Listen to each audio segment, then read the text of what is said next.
Әлемде бәрі де Шекспир деп жүреді. Сонда неліктен Шекспир соншама әйгілі болып кетті? Адам қалай дамыса, тіл де дамиды, ал тілді дамытатын адам. Ағылшын тілінің дамуына көп үлес қосқан сол баяғы Шекспир. Ол қазіргі ағылшын тілінің қалыптасуына үлкен үлес қосып, жаңа сөздерді енгізіп, грамматикалық конструкциясын қалыптастырды. Ал қазақ тілінің дамуына ықпал еткендер кім? Бүгінгі шығарылымда қазақ тілінің дамуына ықпал еткен азаматтарды айтып өтемін.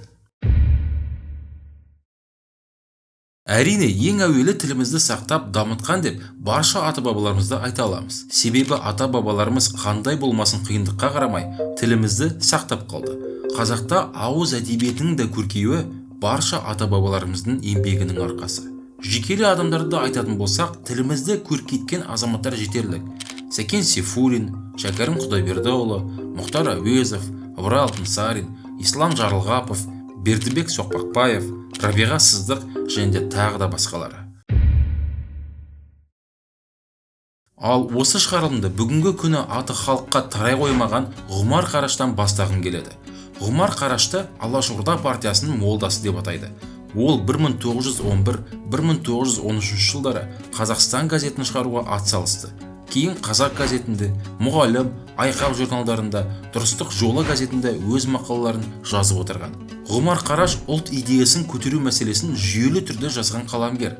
Араб, парсы, түрік, татар, башқұрт тілдерін жетік меңгерген. Оның бізге қалдырып кеткен еңбектерінде қазақ тіліне жаңа серпін бергендігін замандастары да байқаған, біз де байқай аламыз. Отанға, ұлтқа қызмет ету жоғары мансапты яки бай адамдарға ғана міндетті емес. Ниеті, ықыласы дұрыс болса, жай орташа адамдар да отанға қызмет ете алады. Әр кісінің өзіне тиісті борышы бар.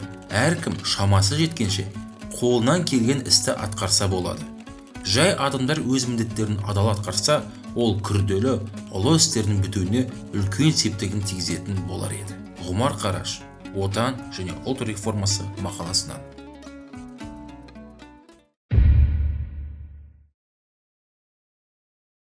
Жүсіпбек Аймауытов. Жүсіпбек Аймауытовты қазақ әдебиеті қалыптастырушының бірі деп танимыз. Оған қоса Жүсіпбек атамыз 1917 жылдары алған оқиғалардан кейін тілді тазартуға көп еңбек етті. Ол жылдары тілімізге басқа тілден көптеген сөздер сіңіп кетеді. Олардың қазақша баламасын халыққа түсінікті, ыңғайлы етіп жеткізу керек еді. Мысалы, ол кезде халық одақ деген сөзді емес, союз деген сөзді қолданған. Кеңес емес, совет сөзін қолданып жүрген. Оған қоса 1920 жылдары мектеп бағдарламасы үшін қазақша оқулықтар шыға бастады. Сол кезде қазақ терминологиясын жетілдіру керек еді. Осы жолда көп еңбек еткен Жүсіпбек Аймауытов. Психология саласында қазақ тілінде ең алғаш кітап жазған да Жүсіпбек атамыз.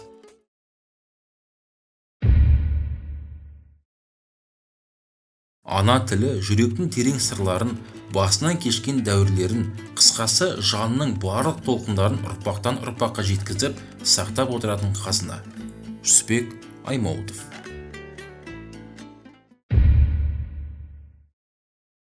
Міржақып Дулатұлы. Тіл даму үшін оның қолданушылары да болу керек. Яғни халықты сол тілде сөйлеуге үгіттеу керек, ояту керек. Міржақып Дулатұлының 1909 жылы шыққан Оян қазақ өлеңдер жинағы халық арасында тарай бастайды, қазақты оятады. Ал 1910 жылы қазақ әдебиетінде прозалық үлгіде жазылған Бақытсыз жамал атты тұңғыш қазақ романы шығады. Оның да авторы Міржақып Дулатұлы. Ал бүгінгі күні математика сабағын қазақша қиналмай оқып жүрміз. Оны да Міржақып Дулатұлының арқасы деуге де болады. Ол кезінде есеп құралы кітабын жазып кеткен еді. Сол оқу құралында ол көбейту кестесі, шақырым және тағы басқа терминдермен қазақ балаларын таныстырған. Оған қоса есеп құрастыру, мысал келтіру барысында да автор қазақтың тұрмыс салты мен тіршілігіне сай келтіріп жазған. Қазақ тіліне басқа да сіңірген еңбегі зор.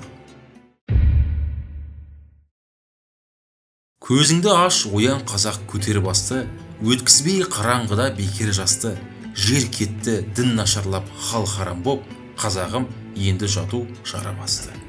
Міржақып Дулатұлы.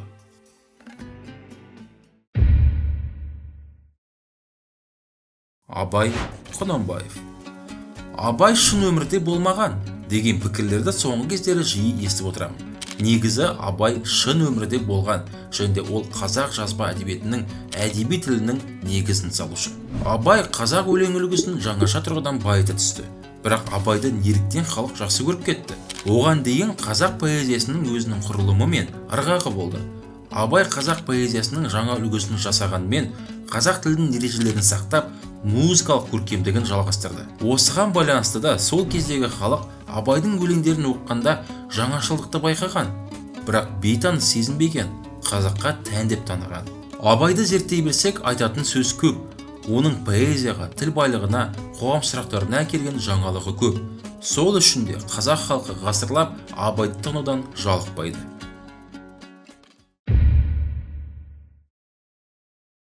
Кейбір адамдар ішсем, жесем деп дүниеге келеді, ал кейбіреулері білсем, көрсем деп келеді. Абай.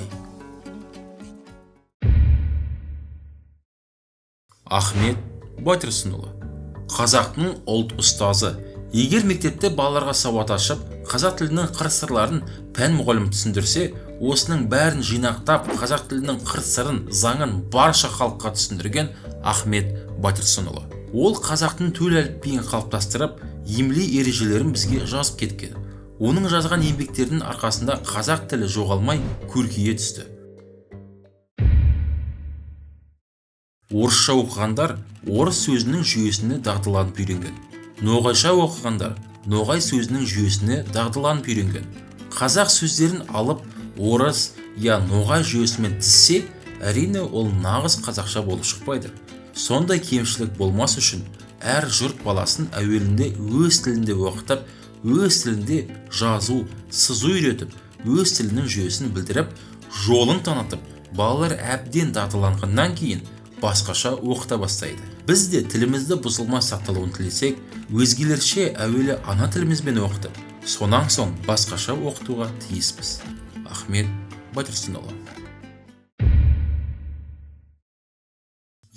Көріп тұрғанымыздай тілімізді дамытып, жетілдіріп отырған азаматтарымыз баршылық. Мен бүгінгі шығарылымда әдейілеп оларға орын берген жоқпын. Жай ғана тізбелеп айтып кеттім. Себебі әрқайсысының қалдырып кеткен еңбегі үлесі зор. Әрине, тілімізді зерттеп, жетілдірген адамдар айтып өткен тұлғалармен шектелмейді.